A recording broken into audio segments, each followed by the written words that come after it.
మన అద్దెకి బస్ స్టాండ్కి 2 సూపర్ లగ్జరీ బస్సులు 2 ఇవ్వటం జరిగింది. ఇవి కాకుండా మరొక 2 కూడా తొందరలోనే వస్తాయి. మొత్తం 13 లక్షల కిలోమీటర్లు దాటిన బస్సులన్నిటి కూడా ప్రభుత్వం రీప్లేస్ చేయాలి, కొత్త బస్సులు ఏర్పాటు చేయాలి అని చెప్పి ఉద్దేశంతో వాళ్ళ మన అద్దంకిలో 12 బస్సులు, ముఖ్యంగా లగ్జరీ బస్సులు కానీ, సూపర్ లగ్జరీ బస్సులు కానీ, ఎక్స్ప్రెస్ బస్సులు కానీ ఇవన్నీ కూడా ఇవ్వడం జరిగింది. ఇవి కాకుండా మరొక 12 బస్సులు ఇవన్నీ ముఖ్యమంత్రి గారిని రిక్వెస్ట్ చేశాను. మన ఈడీ గారు వీళ్ళందరూ కూడా ప్రపోజల్స్ వచ్చి తొందరలోనే చేస్తామని చెప్పి అంటున్నారు.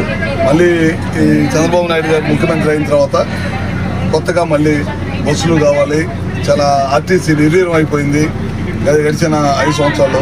మళ్ళీ గ్రామీణ ప్రాంతాల్లో మళ్ళీ ఆర్టీసీని పూర్వవైభవం తీసుకురావాలనే ఉద్దేశంతో మళ్ళీ కొత్త బస్సులు తీసుకురావడం కానీ, కొత్త బస్ స్టాండ్స్ అన్నీ కూడా మళ్ళీ ఏమైనా సమస్యలు ఉంటే వాటి అన్నింటి కూడా తెలుసుకొని రాబోయే రోజుల్లో కంప్లీట్గా రెక్టిఫై చేసుకుంటా ఆర్టీసీని ముందుకు తీసుకెళ్లాలన్నదే ఈ ప్రభుత్వ ఉద్దేశం.